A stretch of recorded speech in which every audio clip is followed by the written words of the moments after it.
Good evening and welcome to Pivotal, a Daria Media production supported by the MacArthur Foundation. I'm your host, Nabila Osman. Many believe life as we know it has changed irrevocably, and that in this seismic shift lies an opportunity to turn things around, improve our world and make life better for the majority. It is time to reboot Nigeria. This is Pivotal.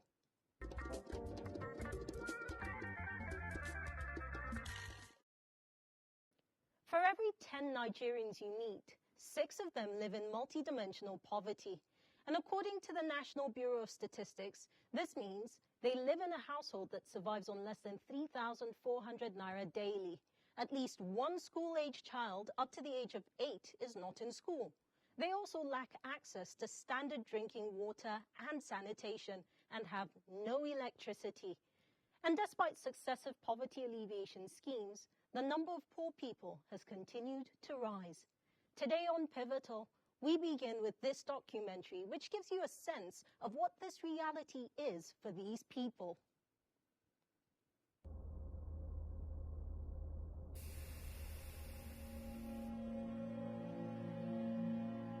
In Africa's heart lies Nigeria, a nation of over 200 million people, rich in culture and resources, but beset by deep-rooted poverty.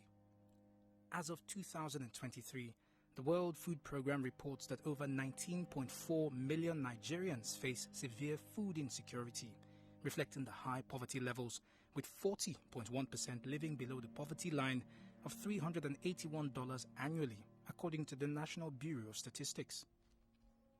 Northeastern communities like Bama and Dikwa in Borno State suffer immensely from insurgency and economic hardship, leading to over 70% of the population living in poverty, as per NBS data. This insurgency have affected me very seriously because of I cannot able to go to my farm and farm. I cannot travel. As it is, we cannot feed properly. Poor people cannot even they will not even get the money to feed themselves. The Northwest faces severe poverty too, with 60% of people in Katsina and Zamfara states living in extreme deprivation due to banditry and communal conflicts, according to the Multidimensional Poverty Index, MPI. In north-central Nigeria, especially Benue State, frequent farmer-herder conflicts have worsened poverty, with 42% of the population affected, as reported by the NBS. Since the time herdsmen came to attack our village, destroy our farmland and set our crops on fire, we haven't had the money to farm in the same way we used to farm. Despite its oil wealth, South-South states like Bayelsa and Delta struggle with poverty due to environmental degradation and oil spills, with over 30% of Bayelsa's population living in poverty, according to the World Bank. They can start to put fire for here. Oh yeah, can they throw away for everywhere. Since that they come, if you go look my net, I know they catch fish. If you drink the water, they're going to push you. Lagos, Nigeria's economic hub in the southwest, is paradoxically home to intense pockets of poverty, particularly in informal settlements like Makoko, where basic services are lacking despite the city's wealth, per NBS reports. When I told my parents I got admission this year, they were happy. But due to financial issue, that's what stopped me. Amid these challenges, civil society organizations play a crucial role. Organizations like Action Aid Nigeria and the Civil Society Scaling Up Nutrition in Nigeria continue to work tirelessly to provide aid and advocate for policy changes. In collaboration with the government, these CSOs have initiated programs aimed at improving food security, healthcare, and education. Despite these efforts, Nigeria's poverty remains overwhelming. The way we are living is very, very hard. People are suffering, actually. Everything is very expensive now. And this thing has really affected the family. Things are very, very difficult and tough. It affects my children also. It affects them so much that they went around picking things to sell. So you see that the government need to support the poor people, because our youth need a job. Honestly, our youth need a job. And we also, the mothers, need something to take care of our children. Most of the people are living hand to mouth. They cannot be able to eat 3 square meals a day. Some they are only eating once. Even the 1 mudu of rice, or people are now living rice, they are now eating garu rogo because they cannot afford to buy it. They just manage it. You cannot eat what is going to satisfy you now. Let the government come in and help us, because we the poor, we are suffering. Comprehensive strategies and sustainable development are essential to uplift millions of Nigerians out of poverty. As we continue to reform the economy, I shall always listen to the people and will never turn my back on you. Nigeria's fight against poverty is a long journey, but with continued commitment and collaboration, there is hope for a future where every Nigerian can thrive.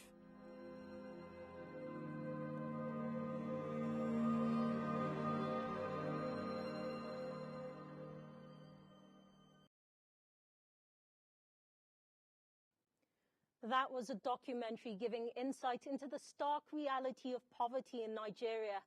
Our conversation explores the roots of poverty, its impact on development, and the potential solutions. I'm joined this evening by Carl Andam. Mr. Andam is country program leader at the International Food Policy Research Institute. I also have Abdullahi Muhammad. Mr. Muhammad is associate at Yusufu Bala Usman Institute, and Andrew Mamedu, who's country director at Action Aid Nigeria. Here with me is an audience in the studio who will be part of our discussions today. Gentlemen, I want to say thank you for joining me on the conversation. And Mr. Andam, I'll start off with you. Just a few hours ago, the United Nations Relief Chief announced that he was releasing about $11 million to Nigeria because for the first time, or rather, food insecurity has hit the highest levels in 7 years. And I wonder, from IFPRI, your research institute, what have you seen to support the data over the last year plus to show that this is the challenge we're facing? Well, thank you very much, Nabila, for having me on here, and welcome to the co-panelists here. From IFPRI, I think we do agree with this assessment. Unfortunately, food insecurity has gone really high in Nigeria in recent years. We can go all the way back to the COVID pandemic and the policies related to that. Nigeria entered a slowdown in economic growth from that period. For the past couple of years, economic growth has been only around 3.7%, which is really not sufficient in terms of population growth. And coupled with that, we have other factors such as insecurity, which is really affecting food production across the country. And so, in some sense, it should not be a surprise that Nigeria has breached this limit for food insecurity. That requires the release of additional support. This happened a couple of weeks ago, I believe, sometime last month. And so, unfortunately, we are in this phase that looking at the data and looking at the reality on the ground, including what we just saw in the documentary where we heard words about people just managing, struggling to make it. Yes, indeed, we do acknowledge that food insecurity is a reality here in Nigeria now. Thank you for that. I will use that to tie into the question to you, Mr. Muhammad. A couple of years ago, 2 years ago, I believe, the Yusufu Bala Usman Institute published a report called The Face of Poverty in Nigeria. And the figures I quoted, or the information I quoted from the United Nations Relief Chief, he speaks specifically to the Northeast. Your report looks at the country in total. In 2 years, we've seen the economy take a battering. I would like you to paint a picture of what it looks like today. Beyond food poverty, what does poverty really look like in the country? Actually, situation has deteriorated from 2022 when we had this research. Part of the reason why situation deteriorated, we can attribute that to the Naira redesign, which edged those who are on the fringes of poverty and being well off on the poverty side because they have lost their capital, they have lost a lot of things. So this is part of what policy does to a population. These policies are poorly designed, and the situation has worsened. If you look at the mainstay of the North, which is agriculture, actually the cost of foodstuff has gone up, but what of the cost of agricultural input as well? Last year, last rainy season, people were not able to cultivate maize, partly because they cannot buy fertilizer, and they are not among those who are cashing in on the high cost of maize. Those who were able to mop up the market within that period are the ones cashing in, not the farmers. So the farmers are worse off because the rain has set in and they cannot afford to buy farm implements. They cannot afford to go to the farm because of insecurity and so many other factors that are coupled with the livelihood. Part of what we came across, which is very debilitating, is the issue of land grab. You find government parceling out land to their cronies, to their multinational companies in which they have a stake in, and people are gradually losing their livelihood lands. They cannot farm.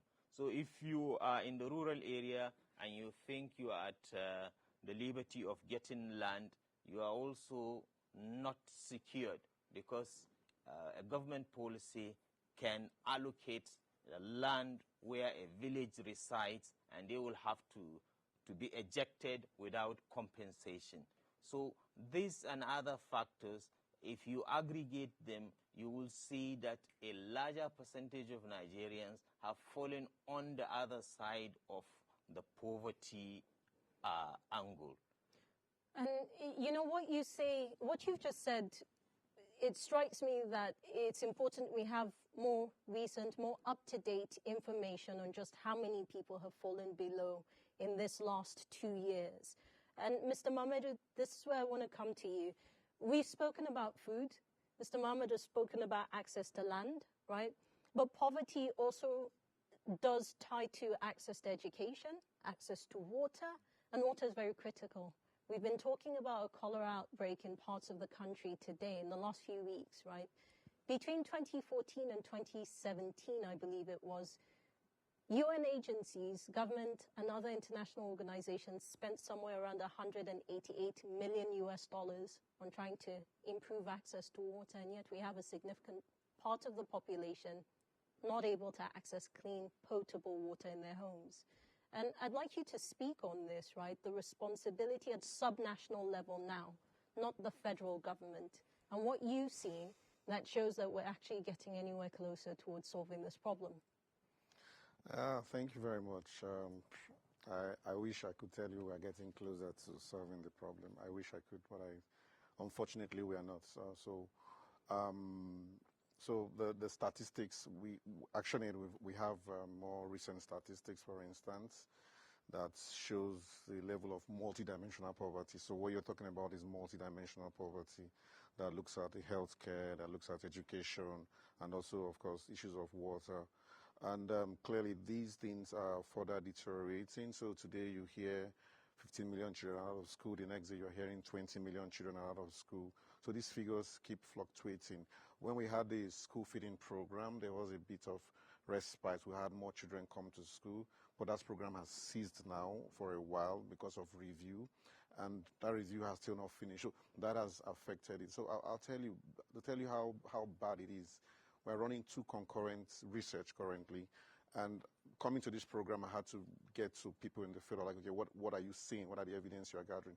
One of the issues we are looking at is, what are the coping mechanisms of Nigerians? How are Nigerians coping with the issue of poverty? And I took some case studies, so about 2 or 3 that breaks my heart. So one of them is children going to school.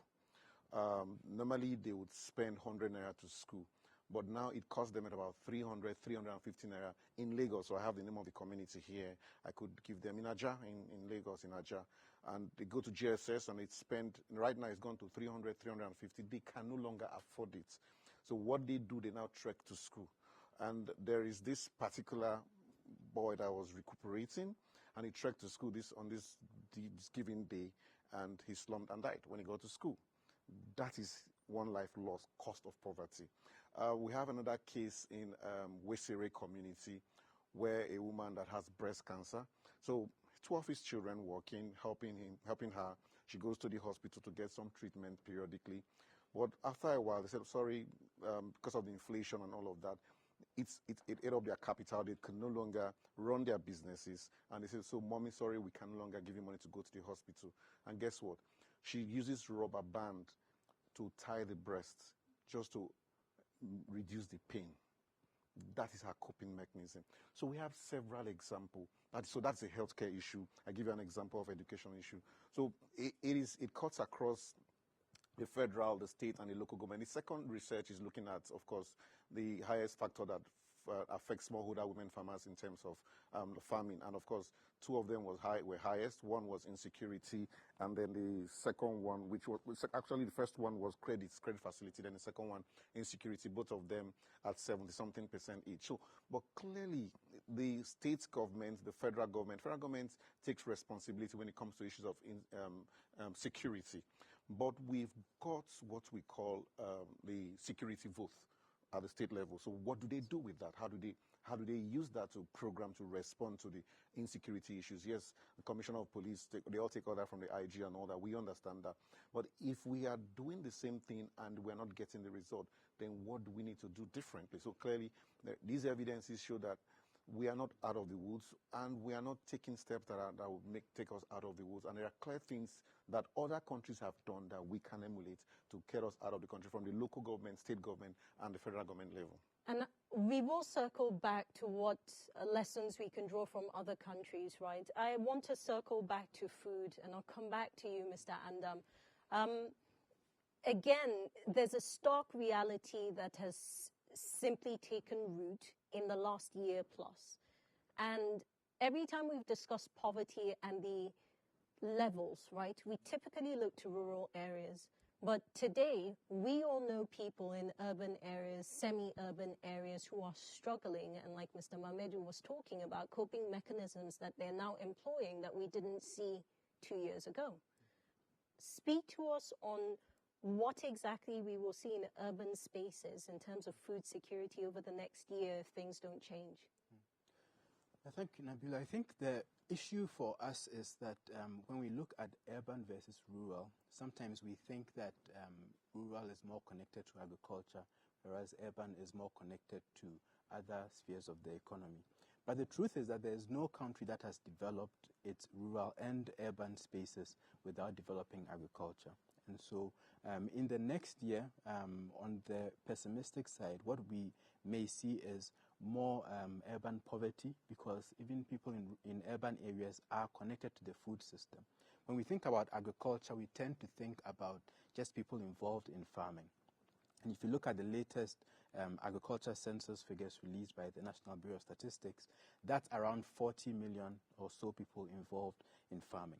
However, from the analysis that we have done at IFPRI, when you look at the agri-food system overall, those involved in producing and selling inputs such as seed and fertilizer, those involved in other parts of the food value chain, including the processing of the food, food transport, providing other services such as preparing food away from home, then that number would go up to around 60 million people involved. So you have a lot of households in urban areas that are also involved in the food system.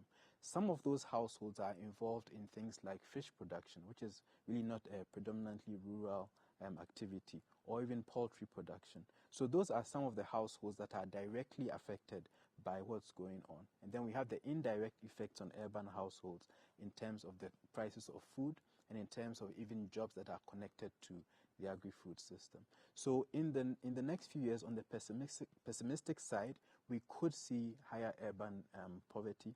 On the optimistic side, if things surprisingly get better in terms of agricultural production, then we would see better economic outcomes for urban households as well, because of these connections that I've talked about to the food system. Thank you for that. Mr. Mohammed, you earlier started talking about the other dimensions to poverty. You talked about access to land and how some people are seeing their lands stolen from them, essentially. And a lot of people turn to the law. They want to see a review of the Land Use Act, right, that allows us to essentially redistribute land wealth amongst the people, which would give us some sort of chance at improving prosperity. So beyond the legislation, what else can we do? Is that the only answer? Yes, there is the political solution. There is also the social solution. And the social solution has to do with how do people really comply to the provisions of the law. Does the state take that alpha and omega status of having the right to take over land for official use? That the state has the right to take over land for public use. And this has been abused by people in office. Whether or not the land is for official use or for servicing political loyalty or for nepotic reasons, land is being taken over from the rural populace. The weaker are at the receiving end because they don't have the strength to slug it out with the government or a highly placed politician or a businessman. So the tilt is still going to favor the government and their allies. The rural and the poor will continue to be at the receiving end unless if there is a revolutionary position that brings about an equitable distribution of land to the benefit of all Nigerians. Because when you say the state has the right to allocate based on reasons, they can hide behind the guise of foreign investors coming, and their coming in will boost the revenue generation of the state through foreign direct investment, while in essence it is a personal interest being pushed by their position in office. And unless this been addressed, the larger percentage of the populace who are weak will continue to lose to the political office holders, to the business, and to the businessmen and the politicians. Thank you for that, Mr. Mohammed. Mr. Mohammed, when we return from this break, right, I will come to you, and I'm hoping that we can talk about a top-bottom approach versus a bottom-up approach in sorting out these issues. You're still watching Pivotal, and in a few minutes we'll return to the conversation where we're tackling poverty today. Stay with us. Every second and every minute, something new happens. The Nigerian National Patrol. The news brings. And angry mob decided to bomb. Everyone wants to share it, but not everyone wants to dig deep. Now that's where we come in. We bring you the news and go beyond with in-depth conversations and analysis with stakeholders. I honestly think that the federal government on its own part has... We bring you the story within the story. And that's what makes us tick. We are Radio Now, 95.3 FM, Lagos. And we go beyond the news. Increasing. Like now for your food, you see money for food increase. Like if you want to buy a one mudu of rice, before, not up to 200, by now you buy it 1,500. How are you going to spend your life now? It's very hard for people things is very cost. To buy water is very, very cost.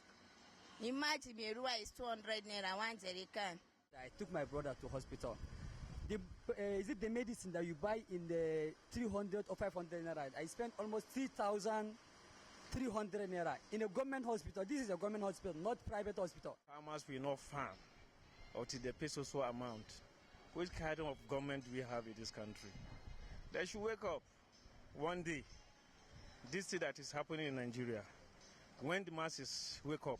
Actually, I don't think this minimum wage is enough. I don't think it's okay. Because now the money that you are getting is not up to 60,000. It's 60,000 naira that they said, a minimum wage. So how much a family man will spend to his family? 60,000 naira. Let's assume he spent transportation. Transportation, how much? How much is a tier of rice? Let the government wake up. What is happening is too much. Every day by day. When you go to market, if you buy 10 naira today, tomorrow you buy 20 naira. Where are we going? When they push the poor masses to war, what will happen? Next time, they will not like it.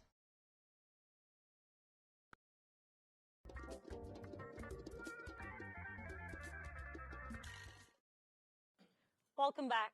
This is Pivotal, a Daria Media production supported by the MacArthur Foundation. I'm your host, Nabila Usman, and today's conversation centers on poverty in Nigeria. My guests are Kwa Andam, Country Program Leader at the International Food Policy Research Institute, IFPRI.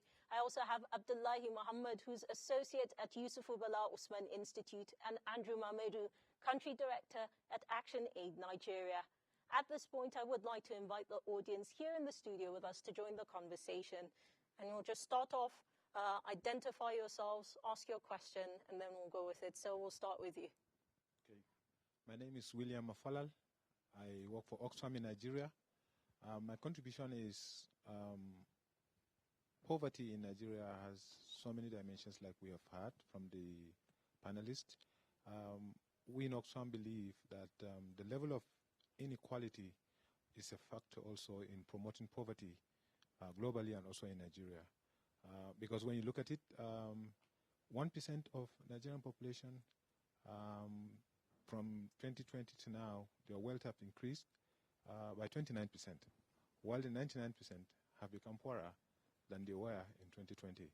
And all this is because of policies that government have put in place for those that supports the 1% that their wealth have increased. Within 5 years, from 2023, the government of Nigeria gave a 5-year tax relief for that 1% of Nigerians that totaled to about 18.5% of our 2024 budget. And that is to the advantage of just 1% of Nigerians. And that's to tell you how the inequality gap is widening and making more Nigerians poor than a few Nigerians who are getting richer. For us in Oxfam, we believe that if government is serious about tackling poverty in Nigeria, then that policy of, getting it more taxation, the policy on taxation has to shift to have the richer paying more tax than the poor. Because in Nigeria today, the rich pay less tax and the poor pay more tax. And that is not going to have our poverty solution solved. Thank you very much. Thank you, Mr. William. I do appreciate your contribution. More contribution than a question, but we will come to what you've raised. Very critical. We'll take a next comment. Thank you so much. My name is Hajara Opalo Ademo. I work with Action Aid Nigeria. So mine is the contribution rather than a question. So for us in Action Aid, we have worked with different diverse groups in Nigeria. And talking on the research that the country director just mentioned, we have been to about 18 states in Nigeria and more than 87 communities, asking them what is the impact of the policies on their livelihood. And it's appalling to say that most children are out of school. A lot of people have lost their jobs, their kind of small businesses, that the poverty rate is still going to increase, and out of school children are going to increase drastically because lots of them are no more going to school. And for us to have an equitable society, to have a society where we talk about social justice, then I agree with the audience, the person that just Mr. spoke, William. in terms of looking at the rich people pay more in terms of taxes, and this will now kind of look at a way we can improve in terms of social protection, because most communities who have visited during the time of the school feeding, especially in the northern part of Nigeria, a lot of children turn up to schools, and now, because of the poverty rates, some of these children are out of school. We all know what is happening with communities where teachers don't even have transport to go to school. If a teacher cannot go to school because of cost in transportation, what are we going to talk about the children? There's some communities we visited here in Abuja that children have been taken to farms because the teacher cannot afford, he takes them to farm in order to be able to meet up with daily needs and access to come to school. So a lot is happening. Thank you, Ms. Hajara. I do appreciate that. We do have one more question, contribution. Good evening. I'm Ogbaje Grace Ofedo, a core member. Okay, we heard that poverty don't only exist in rural area again, but it has extended to urban area. What is the hope of Nigeria for this poverty? Because for the next many years, we are going to face this poverty. What is the hope? Are we going to be in this poverty, or there's a way to alleviate it? Thank you so much. Right, so let me come to you, gentlemen. Robust contributions. And I think we will start off with, let me start off with Ms. Hajara's contribution, right? And she talks about how people have felt the impact of the federal government's policies. Goes without saying that the government has said that these are policies that are needed, right, to push our economy forward over a few years. But in the interim, toes are being pinched. And that's a very light way of putting it. I'm curious about how the states not counter, but complement what the federal is doing. Because technically, poverty is in the states. It's not in the federal, right? Each state knows how many people are poor, how many people can't access XYZ. Well, supposedly they know. So, Mr. Mamedu, let me start with you. What can states do, and how can their policies be unique to their circumstances in a way that complements what the center is doing?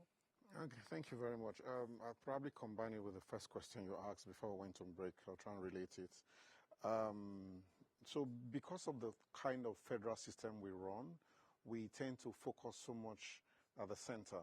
So every little thing we have to talk about our president. So what is the president doing? What is the president doing? Unfortunately. But at the same time, a good chunk of the resources goes to the state governments, and we are not able to hold the state governments accountable. And that is why it's easy for people to migrate from the rural areas to urban areas looking for greener pasture. But you come to the urban areas, you're not finding the greener pasture there. But clearly, what the state needs to do, let me go from the bottom up. The citizens need to understand that there is a constitutional requirement of the state government and the federal government, all levels of government. But the same thing with the state government. Two things. The government has just two responsibilities. One is the protection of lives and property. The second thing is the welfare of citizens. So the state government have the responsibility to provide for the welfare of its citizens. So the communities, the community people will need to come together and hold the government accountable. So that's the bottom-up approach. And also for accountability is a big issue. It's a big factor here. I've heard Dangote say that he spends almost 4 naira out of 40 kobo out of every 1 naira he makes on various forms of taxation. So if he's paying those forms of taxation and all of that, and other businessmen are paying, and let's assume that they even get this rebate that they're talking about, they still pay this. But clearly, where are these resources? Where are they going to? We're not able to account for them. So accountability, we as civil society, as the media, we need to hold the government accountable. See what is happening in Kenya right now. We do not want to get to that level. So we want to peacefully transform our country to be able to get it right. We don't want to live on hopes, live on let's sacrifice, let's be patient. We don't want to live on those. So the government has got to also be government has got also be sacrificed. So we cannot have bloated ministries at the state level. So in the same way you cannot have it at the federal level, at the state level you cannot have bloated ministries. For now, the local governments are non-existent, but we're advocating that they should be in existence. But are we able to even hold them accountable at that level? So from the top, unfortunately, poverty crisscross the whole divide, including international level. So the Bretton Woods institution, the loans and all of that we take, it has got its level of impact in poverty in Nigeria. The IMF and all of that. So they are from the global north. They will do the bidding of the global north. So whatever they do will be in favor of. But our government, we have not realized that. We've not gone to that point where we realize that whatever loan or whatever facility we are taking, how does it benefit our economy, and how do we use them judiciously for the benefit of everyone? So both top-down and bottom-up approach would help us deal with the issue. Thank you so much, Mr. Mamedu. Mr. Andam, Mr. William in the audience, he referenced taxation, which Mr. Mamedu has also touched on.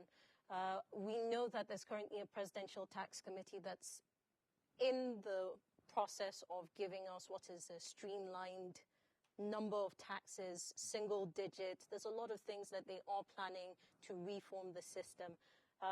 But I'm particularly interested in what taxation looks like for ordinary smallholder farmers, right? And how much it takes away from what they put on the table at the end of the day. Well, thanks. I mean, the thing with taxation is that if we get to the end of this reform process, what we hope to have is a tax system that is able to bring in as much revenue as the government requires, and that is broad enough for all to pay their taxes. Nigeria is within its band of comparable countries, one of the countries with actually the lowest levels of revenue generation. So we hope that this process is useful. I want to come to what William mentioned in terms of inequality about taxation, because sometimes taxes are actually hidden. And in that sense, there are three things that I would list that the current administration has actually gotten right. Three big things that address inequality. The first is the fuel subsidy reform, because those subsidies were going disproportionately to wealthier households. So that was an important reform. And also the revenues that were being used to finance that were from smallholder farmers as well. The second is the unification of the parallel exchange rates, because that previous system of different exchange rates did not benefit anyone but the wealthy, those who were able to take advantage of this distortionary system. And the third is selecting agriculture as the place to start in terms of improving Nigeria's exports, non-oil exports. So this is where taxation comes in, that if indeed smallholder farmers are able to produce to the quality and the level that's required for export, then you would have a system where they would have enough income and to be able to pay taxes. At the current levels at which smallholder farmers are producing, they are barely making enough for subsistence, let alone being able to export. And so in order to get past the level where we are, Nigeria has to learn to export something other than oil. So I want to come to Mr. Muhammad, right? But I want to touch on a few things you said. So you talk about these massive reforms that are directly tied to the increased levels of poverty that we've seen in the last year. And most of the experts I've spoken to, they agree with you that these are the right reforms, the right steps to take. But then they go back and say, maybe not at the same time, right? One thing we've seen is that the poorer people have gotten poorer, but the richer people whom we've been told were the ones benefiting the most, we've not seen any accountability. We've not seen their finances drop. We've not seen their lifestyles change, right? At best, you enter a supermarket and you're probably paying 20,000 naira more for the rich thing, imported thing that you were buying. So in the context of this, how do you tell the Nigerian people that the government is doing the right thing? It's very difficult, and I think this is the issue with reforms, that while the government is doing the right thing by making those decisions, I think it really needs to be buttressed by both a strategic and a short-term plan to alleviate poverty. And it's not only to alleviate poverty, because we don't only want to talk about the negatives here. I think that Nigeria does have the potential to be the breadbasket of Africa. The Lagos corridor is supposed to be the fastest growing urban corridor. That's a huge urban market that will develop in the future. Who is going to produce the food for all of those people who are moving there? It can be smallholder farmers in Nigeria, but there has to be attention paid to both the short-term affects fertilizer prices, access to seed, and also strategically thinking about things like rural roads and agricultural research. These are some of the things the Africa Development Bank has essentially looked at and is continuing to look at, right? Mr. Mohammed, you've heard the comments, especially from Mr. Andam. And I want to come back to you because part of the research you've done, you've been out in the field. You've interviewed people. So in light of what Mr. Andam is saying, in light of what the government is doing, how would people respond? Actually, people will always respond in the negative if people in power continue with their corruption with impunity. People will oppose whatever good policy they put in place because they see them plunder the resources of the nation and then without any positive impact coming to them. People participate in politics so that some of their demands and aspirations can be met. But people in government get elected, go into office, churn out policies that are anti-people. And people are opposed to these policies because it doesn't improve their livelihood. And the more you tax a people and then they don't see the positive effect of the tax they pay, then you are breeding belligerence. In the long run, people will revolt. People will not vote. People will not abide by. Because when people abide by, there is the carrot. Because you don't always dish out the stick and you expect that people will comply. Mr. Mohammed, let me interrupt you and ask you this, right? Then what are people-friendly policies? What are the right steps to take? People-friendly policies are policies that have a feedback mechanism. You tell us to go left. If we go left, we'll get it right. And then we see the result of going left. But when you continuously tell people to go left and they go further left and their life conditions continue to deteriorate, then there is no light at the end of the tunnel. So when you want people to yield to government policies, then there should be some succor that they have in their living standard. They should have infrastructure that will lead to wealth creation.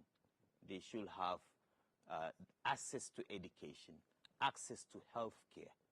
And if they cultivate their crops and they are not able to move it to the market, and then wastages come in and they lose out their capital of being able to cultivate the next season, then the angle of the poor will continue to increase.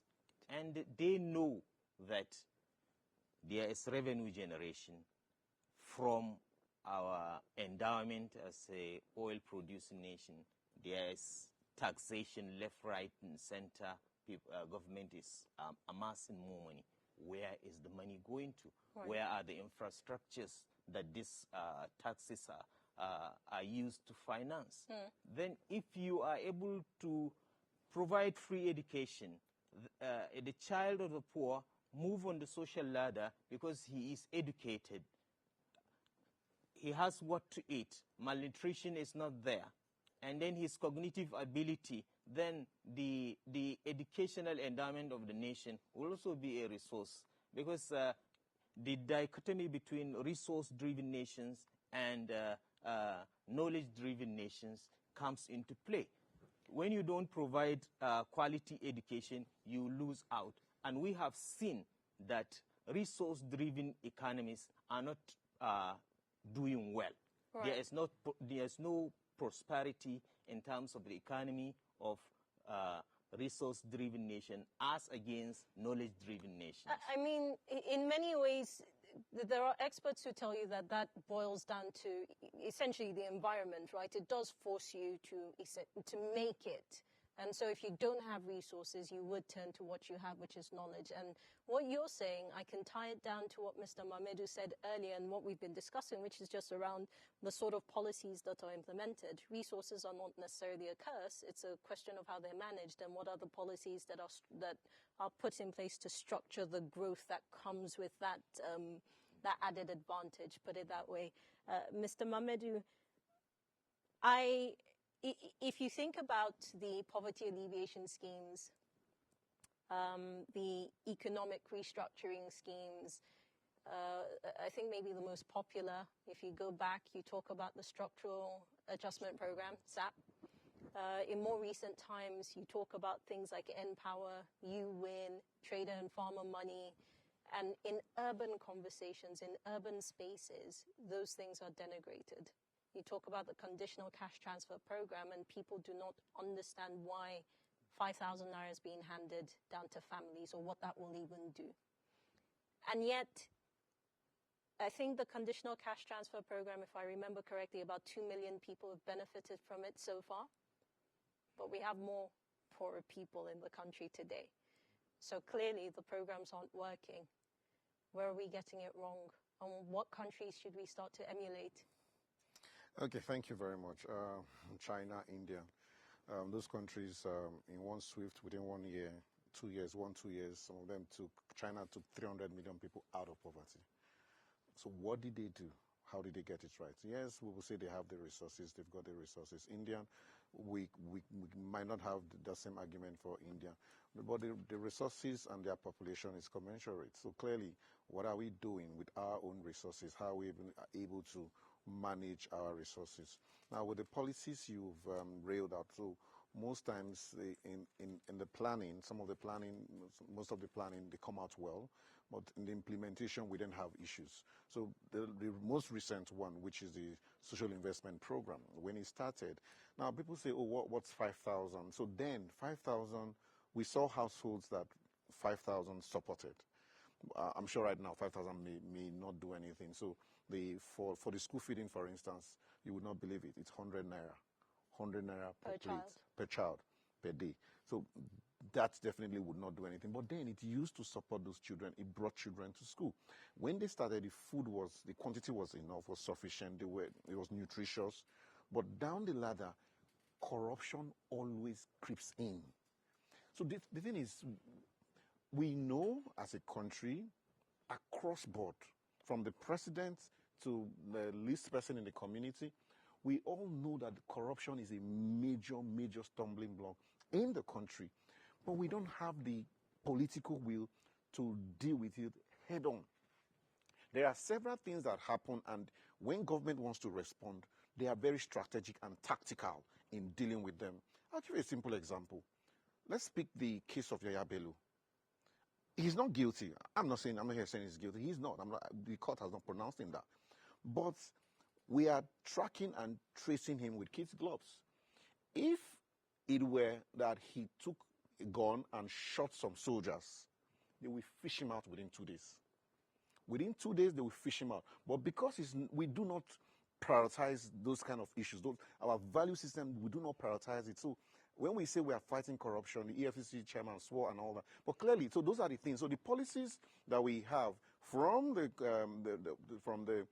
SAP, D-Free, all of those policies, when they were brought in, they worked, started working. But how come down the line something happens? It has got to do with the implementation. It's got to do with the people responsible for running it. It's got to do with the citizens' participation and ownership of the process. So why don't we design the program in such a way that in designing it, we have, yesterday I was in a program where we're talking about Nigerian, we don't know how to count. We always know how to estimate. It's about, it's within, it is, so our population is about, so we don't know how to count, right? So, but clearly, why don't we then get to a point where we plan accurately with these figures? We are able to, so the social register, for instance, for the school feeding and all that, or for the conditional cash transfer, we still don't have it. But we plan with this, and we're able to hand it over to the community, to the citizens, and they feel responsible and they own it. Not a case where A governor comes to commission a road, and we all line up, we are clapping for him because he has used his personal money to build that road, Mr. or because he Mamedu, has given us food with his personal money. Let me ask you this, because I do want to go around and ask you for final thoughts. Just very quickly, should we consider shorter turnaround times? I remember the last administration, President Buhari had said he wanted to lift 100 million people out of poverty in 10 years, right? 10 years is a long time. And many of us you'd have moved from maybe your 30s to your 40s or your 50s to your 60s, and before you know it, your life is gone and you're still waiting. So should we look at shorter turnaround times? Would that work? I think the question is, yes, definitely that would work. But again, if we want to do 100 million in 10 years, average of 10 million persons, we are actually dealing with that and religiously delivering it. But we are not delivering it. We are not, and we are not still delivering it. Right. So even if we do that, we would see the result trickle. So there is a multiplier effect. So the multiplier effect would, if you bring out 10 million persons out of poverty, those 10 million persons would contribute to, so I talked about small scale businesses. Right. So if you have small scale businesses, you're able to give them enough grants, and they expand their businesses. You have over 2 million of those, right? And you're able to support those 2 million. And those 2 million just simply employs additional three persons each. Average 3 persons each.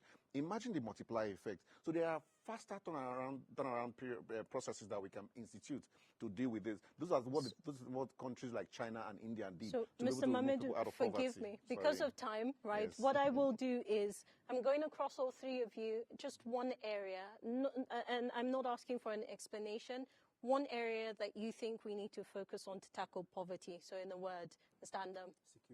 Security. Mr. Mohammed. Agriculture. Mr. Mamedu. Corruption. Anti-corruption. Thank you, gentlemen. I do appreciate your time. And that's our time on Pivotal this evening, where we've been discussing poverty here in Nigeria. We've been taking a look at what it would take, really, to lift Nigerians. I think this is what 67% of the population is currently within the poverty threshold. And I want to do a quick recap of some of the points that have been made here on the discussion. State governments need to be held accountable in the fight against poverty.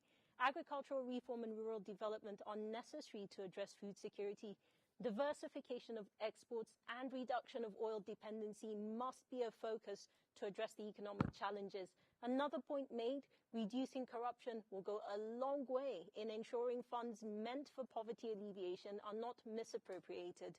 These are the things that have been discussed today, and I want to say a big thank you. That's the end of this month's edition of Pivotal. Thank you to my guests on the panel today, to the audience in the studio, and of course to you at home. And a big thank you to the MacArthur Foundation for its support.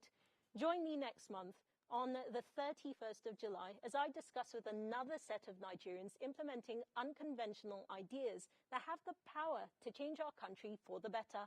I'm Nabila Usman. Thank you for watching.